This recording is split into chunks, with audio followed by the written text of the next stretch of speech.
Welcome to the Historical Romance Sampler.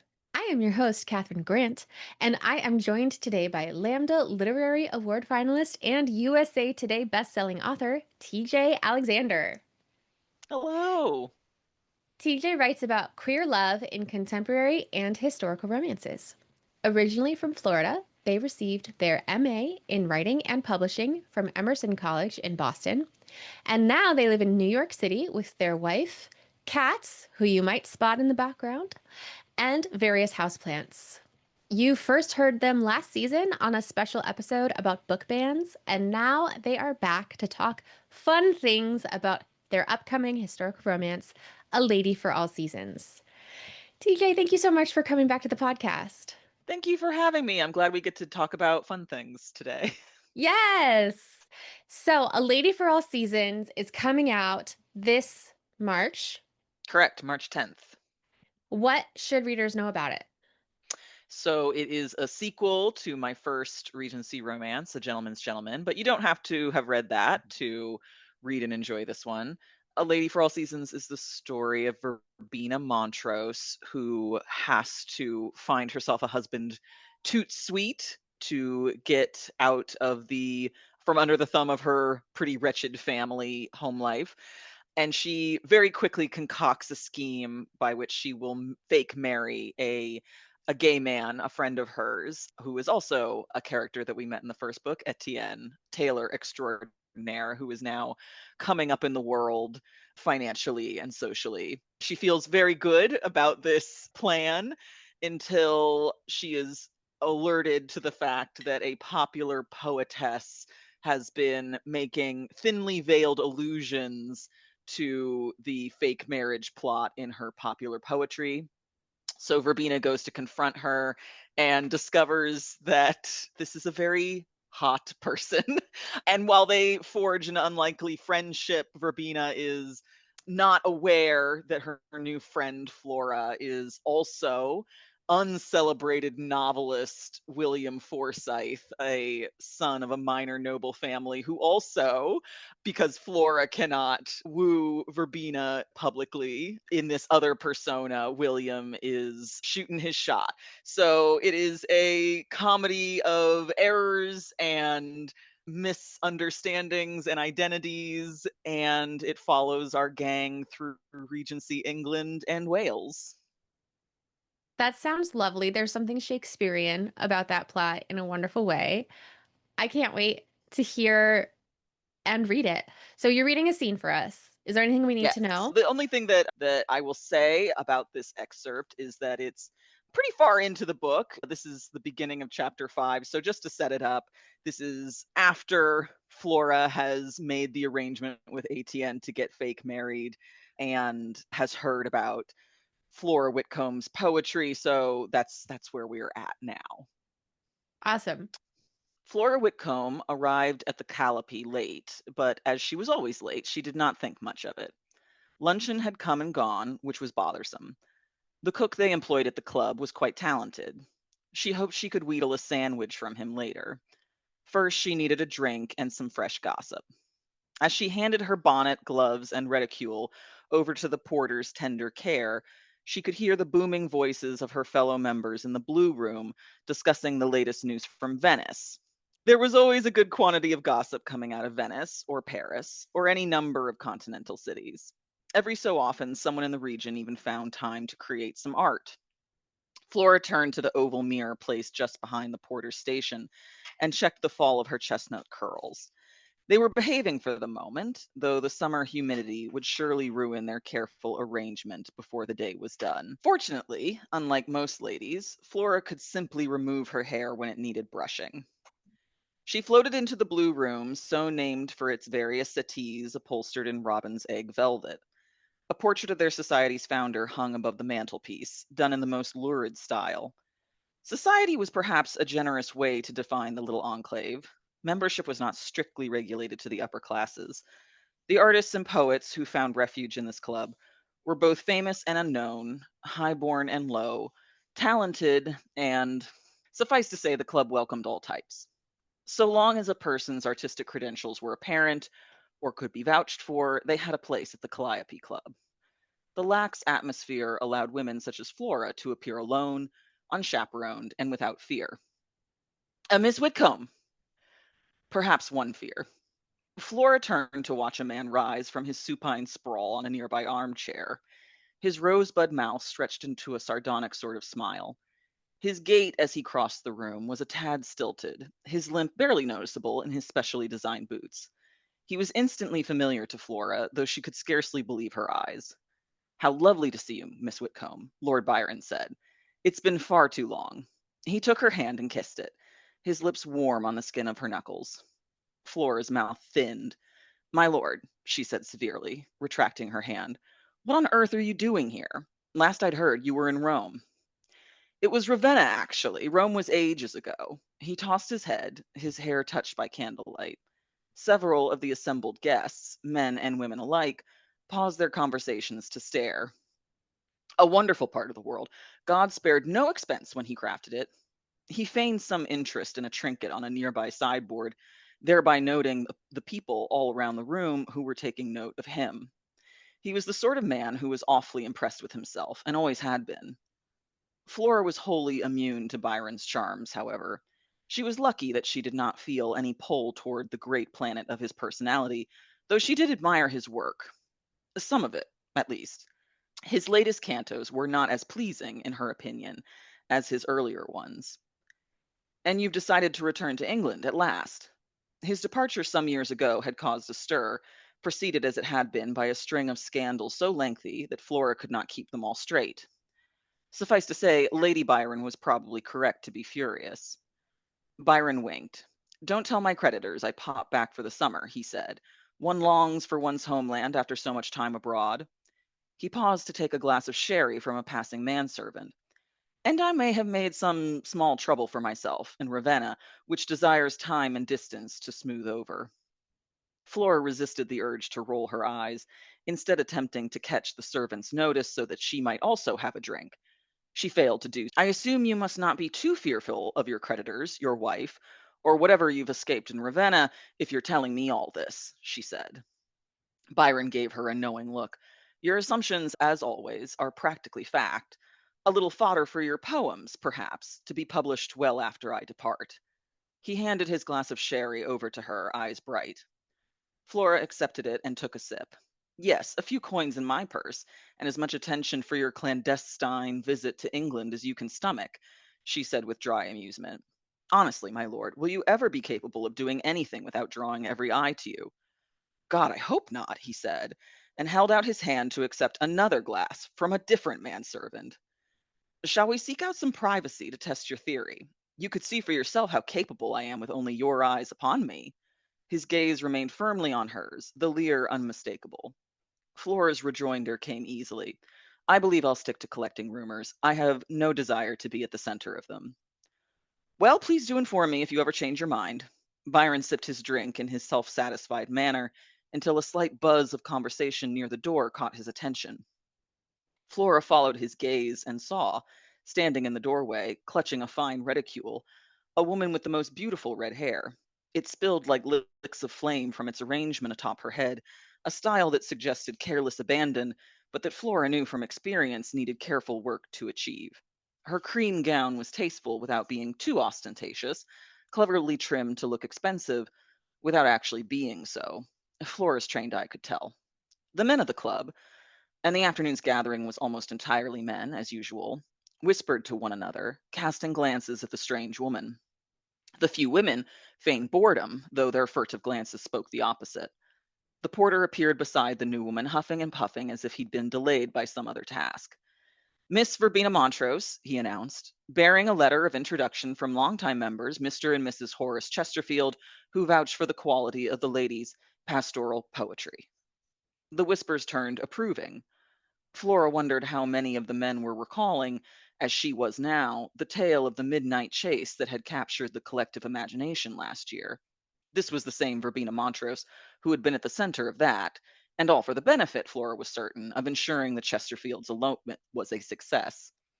Then, of course, there were the more recent dealings with that tailor that had reached Flora's ears. How interesting that she was now here. Flora hadn't known her to be involved in the arts. She wondered if Miss Montrose had read Flora's latest pamphlet. Miss Montrose scanned the room with a keen, intelligent eye. Then her sharp gaze settled on Flora's face and stayed there, unblinking and filled with ire. Ah, so she had read the pamphlet.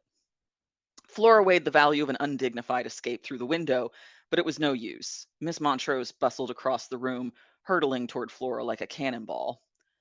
Lord Byron strode ahead to meet her. Miss Montrose, how wonderful to know you.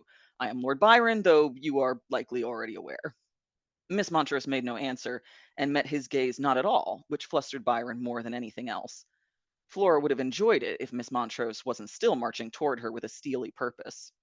Byron nearly tripped over his own feet as he pantomimed guidance toward Flora. May I introduce you to one of our more commercially successful woman poets, Miss Flora Whitcomb? Before Flora could even open her mouth to offer a polite greeting, Miss Montrose snapped, Miss Whitcomb, I would speak with you. In the months that Flora had been publishing her society verses, as she'd come to call them, never had a subject of her poems confronted her. Most were too embarrassed. A handful had sent letters, dancing around the intent, but with sums of money enclosed that she could only imagine constitute a bribe. Those sums were returned to sender with haste, accompanied by a brief note saying that there must have been some error, and she had no need for such payment. As she'd told her fellow club members many times, if Flora wanted to amass a fortune, she wouldn't have ever picked up a pen. It wasn't about money, it was her art. And anyway, the sales of her tracts, supplemented by patronage, supported her comfortably enough. It had not occurred to her that some subjects might leap directly to fisticuffs without first attempting to pay her. At least, judging by Miss Montrose's stormy face, that was her desire. Lord Byron cleared his throat and offered some measure of protection. Ladies, perhaps we might all adjourn to the green room. I've been toying with some paltry lines of late, and I would be most obliged if a feminine eye cast a glance over them. I should like to speak to Miss Whitcomb alone, Miss Montrose said, staring only at her, if she is not otherwise engaged. Her regal chin tipped up into the air. It was a lovely chin, quite strong and ending in a sharp point. It put Flora in the mind of daggers. She steadied herself against the sudden and unwelcome urge to do something truly foolish. Part of her had always fostered an interest in the Gothic, and the thought of kissing the point of a dagger was, to her, resoundingly attractive. Yet there was no time for such things when one was about to be ripped to shreds in the middle of the blue room. By all means, Flora said, though her voice was in tatters. Allow me. She lifted an arm to direct Miss Montrose, and hoped her smile did not appear as watery as her insides felt. Miss Montrose swept by with a sniff. The lavender scent of her hair caressed Flora as she went by. Flora took a shuddering breath, her eyes meeting Byron's briefly. He looked equal parts pitying and jealous. She glowered at him in return. So that was that. That was our meet ugly. Well, I thought it was very cute. Thank you. Thank you Very very much. fun. Such a great voice that is just, carrying me from one witticism to another. I have a lot of questions for you, but first we're going to take a quick break for our sponsors. Do you have a favorite bookstore? Mine is Q and Willow. I was one of their original Kickstarter backers, and I am always thrilled to have an excuse to go to Kew Gardens here in Queens to see what is new. Since I don't get there as much as I wish I did, I also love to use bookshop.org to support them. Bookshop.org is an online bookstore of print and ebooks. The magical thing is that when you check out, you get to choose a bookstore from their partners, and a portion of your purchase goes straight into that bookstore's wallet. When I need to order a research book, you can bet I'm putting it towards the Q and Willow account.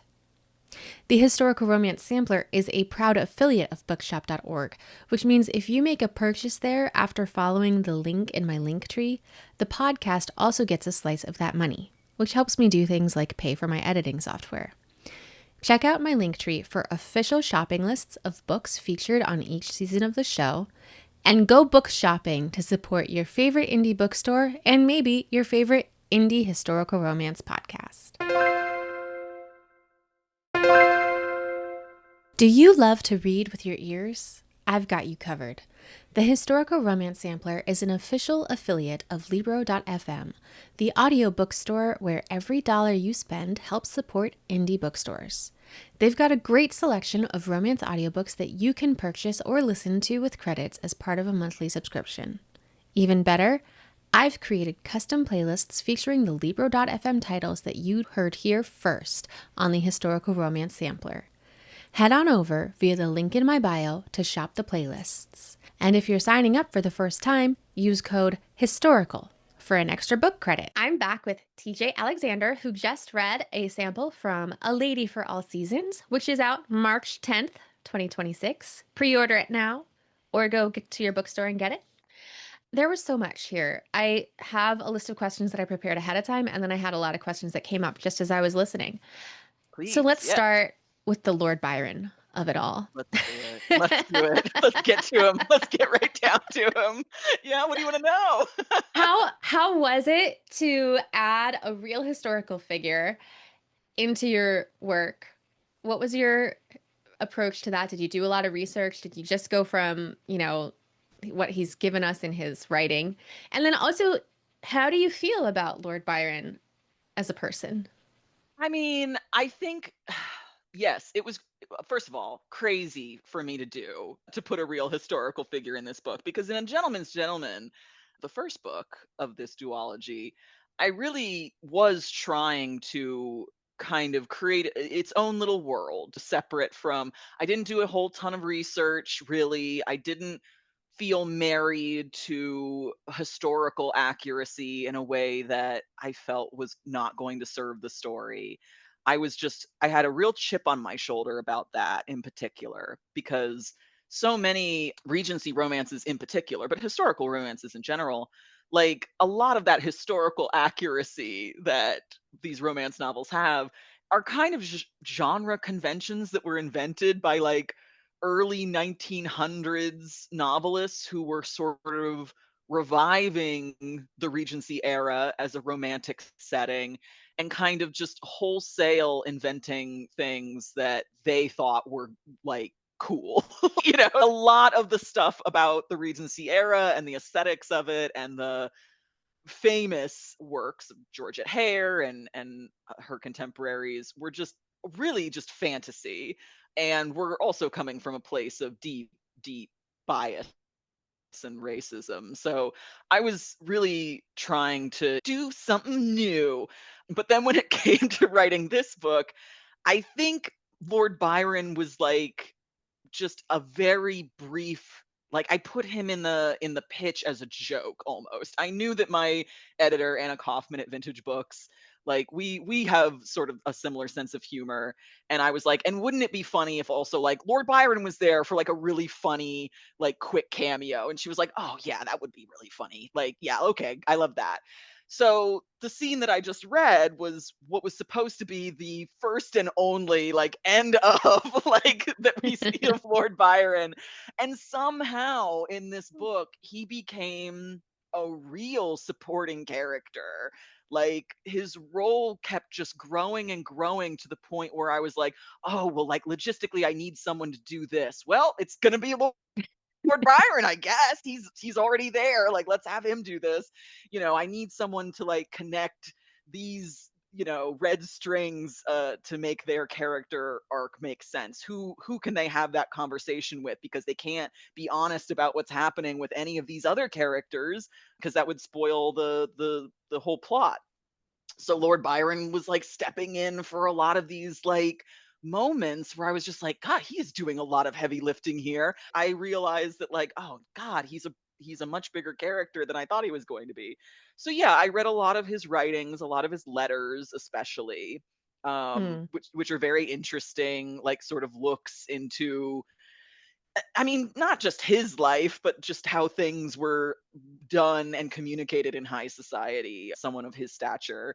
And someone from that world, a lot of the book takes place in sort of the artistic world, the world of poets and writers in London and around Britain in this era. And it was very useful to know like, what was happening with him, because he was part of the whole romantic movement, a huge part of it. And I played myself really in having Lord Byron step into this book, because as soon as he did, and I should have known better, as soon as he came onto the page, it was like, well, you can't get rid of him now. He's too big. That line about the great planet of his personality. First of all, I had to look up, like, would that even make sense? Do people even know what planets did like back then? Yeah. But like they did, don't worry about it. But he really had this gravitational pull of a life where so many different things that I needed to talk about in this book were things that had to do with his biography and his body of work. So I found it very humbling to realize, like, I can't just make one silly joke and then move on. Of course I've got to like do the real work, which is always very annoying. But then like Byron ended up having this like character arc of his own in a way that, if you know anything about his life and how young he was when he died, ends up, I think, being very poignant and very beautiful. Well, and he's a fun foil, at least in this scene, revealing, Flora and Verbena both just like being like, I'm not impressed by you. Like that tells me so much about them and makes me root for them as someone who's Yeah. like, ugh, not Lord Byron. Now, something else that came up in this scene, well, first of all, the idea of poetry as gossip seems like very Byron-esque and of that era. But something that was coming up even in this scene that I'm curious about is kind of like the ethics of gossip or the role of gossip in a community. And was that something that you thought about? And how did you approach that as you were writing Flora's character? Yeah, I knew gossip was going to be a big component of this plot, because in the first book, A Gentleman's Gentleman, where Verbena is a side character, her function in that story is very gossip heavy. Like, she's the person who sort of holds all the keys to the kingdom when it comes to knowing who's who and like the ins and outs of high society. She's supposed to be like a woman who is making her way through the world and hoping to be successful in her machinations, almost purely because she has an ability to collect and collate the gossip of the moment. So when the book introduces both of these characters, we reestablish that, that is a big part of Verbena's personal philosophy, that she is not above wielding gossip to get what she wants and manipulating situations to her benefit. And then she sort of runs up against Flora, who is doing the same thing, but like, for creative purposes. She doesn't think she's hurting people. Like, that's not something that occurs to her really. She's doing this to entertain and to, practice her art. And it's only upon meeting Verbena that I think she sort of comes to realize, like, oh, the people that I'm kind of poking fun at in my poetry, that I'm mocking, these people are like, some of them are maybe not deserving of that. Maybe I shouldn't be putting certain people on blast in this way, because that is very powerful. It's something that it could very easily ruin somebody if somebody else were to make the connection about who is being referred to. The issue is that Verbena and Flora are both operating on such a high level of like, the conspiracy theory board. Like, they're both so good at gossip that like almost no one else in of their acquaintance is a threat to them in the way that each other is. And so I think that's a big part of their mutual attraction, at least in the beginning, is realizing like, oh, this is someone who's operating on my level, hot but also scary. you know Well, and that makes them hotter, right? yeah. It's hot to see somebody who's competent at what they do, and Verbena is very, very competent at gossip and society, and Flora is very, very competent at gossip and writing. So I loved melding those two things together. Yeah. Did you have to write poetry for this book? I did badly, and very luckily, very blessedly, there was an editorial assistant who I think did a thesis on Regency romantic poetry and was like, "Ooh, TJ, do you want me to like make some suggestions here?" And I was like, "Yes, please, thank God." Because that is a huge problem that I think us writers run into constantly is that we've written a character where we're like, she's the best at this. And it's like, okay, you're going to have to show us her doing that. And I'm like, oh no. So yeah, it's a lot of fakery, but I got around it a little bit because a lot of the poetry of Flora's that we end up seeing written out is like poetry that she has started writing after meeting Verbena. So it's a lot different from the successful commercial poetry that probably sounded a lot better than what I ended up coming up with. So plot wise, it was like not outside of the realm of possibility that like, well, these poems wouldn't be like, these are new and they haven't been workshopped yet. Yeah. Yeah. I'm always like, I'll show the discarded draft of what they wrote, which Yeah. obviously they improved upon. Obviously. We don't have time to get into that though. Yeah. So you've talked a little bit about how, I mean, even the scene it came up with, like in the club, there are, successful artists, talented artists, people who are just there. In this book, as you explore themes of commercial versus maybe like art for art's sake type of art, how much of that is exploring what was going on in the Regency period, and how much of that do you feel is kind of like reflecting or ruminating or processing your own experience today as an artist? Well, I think that I was definitely through the Flora William character processing a lot of what I've been experiencing so far in my career in traditional publishing. That there is this push and pull of like, do you want to make art or do you want to make money? Because sometimes you can't do both. Is the conundrum that we're faced with. And then the conundrum further is, and if you want to make money, it's not going to be very much. And if you want to make money, there's no guarantee that that's going to happen. So yeah, it definitely some feelings were getting processed there, especially like, so Flora William lives this dual life and is gender fluid, and as William, he's a very unsuccessful novelist. He's writing gothic romances and fiction, which at the time would probably have been kind of frowned upon for a man to be doing, because that was starting to get sort of thought of as a feminine sort of venture. And he's doing it because he loves it, but it's not getting him anywhere. He's not finding the success that he needs, and as a sixth son of a minor family, he's not going to be able to support himself with just those writings.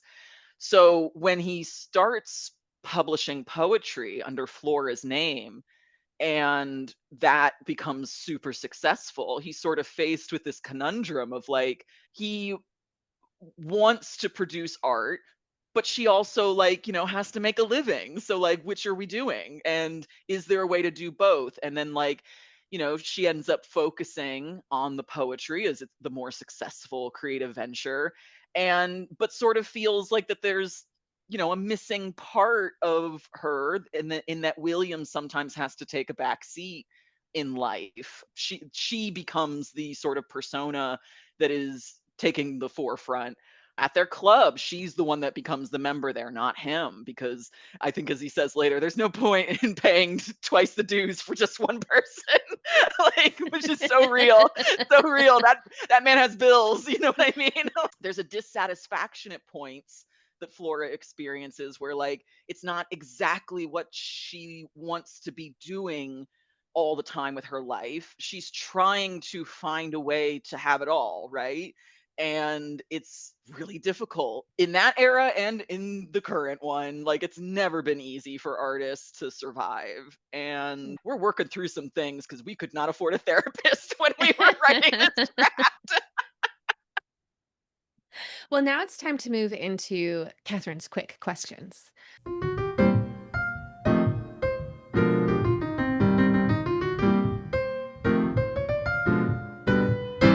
If you had to use one of these words to describe your writing sensibilities, would you describe yourself as a realist, a comedian, or a fantasist? Comedian, 100%. 100%. I think that comedy is the great root of all art. I mean it sincerely. I think that it's the hardest thing to write and write well, I think it's extremely easy to make somebody cry. We're all on the verge of tears most of our lives if you think about it. Everyone is like one hair's breadth away from getting emotional in a tragic sort of way. I think that it's much harder to make somebody laugh. Absolutely. All right. If you had to choose, would you add more real history or more romantic scenes to a story? I mean, romantic scenes, because the history setting, that sort of the aesthetics and the little facts and all of those things, those are just there to prop up the story. And if the story is a romance, then you have to prioritize that. If you were forced to do a genre blend story, what crossover genre would you choose? Am I getting paid? Yes, you're getting paid. You're getting Then a I do a any of them. nice deal. If it's a nice deal, a 2-book deal, then like yeah, I'd do any of them. But if it were like up to me, I mean, I love a mystery. I grew up on mysteries. I would love Mm, to if I had my druthers, do something like that. nice. And finally, what does escapism mean to you? Octavia Butler and so many other like very very smart writers have said that escapism at its very basic level is just the ability to imagine a different world, right? Which is what all fiction usually is. Not always, but usually. And I think the idea of escapist literature has been imbued with this very negative connotation of like, well, you're not ready or willing to face the reality of our current world and you need to escape into this fictional world. And I chafe against that because I feel like my work, even though it is obviously taking place in a world that is very different from our current one, especially these historical novels, I wouldn't call them escapist in that sense, because I don't think that you're escaping from this world when you read a story like this. I think you're looking at this world through a different lens. Like obviously as a person living in 2026, I'm writing these stories about trans people and gender nonconforming people and queer people in a way that is me trying to make sense of my life and my world. So I don't really think of it as escaping from anything. If anything, I think it's confronting it just from the side. We're trying to like go at it from a different angle because head on just is not working for us. It can't work that way, bud. So yeah, I don't call my books escapist. When I first was pitching A Gentleman's Gentleman, a lot of people were coming back to me with like, so this is like a fantasy romance, like it takes place in like an alternate history, and I was like, oh no no no, it's just a historical. And this tendency for a lot of people, especially straight people, to think like, well, because we don't have any historical records of trans people, being earls or anything in the Regency period, like this is pure fantasy. And I'm like, well, you don't know. How could you know? Yeah.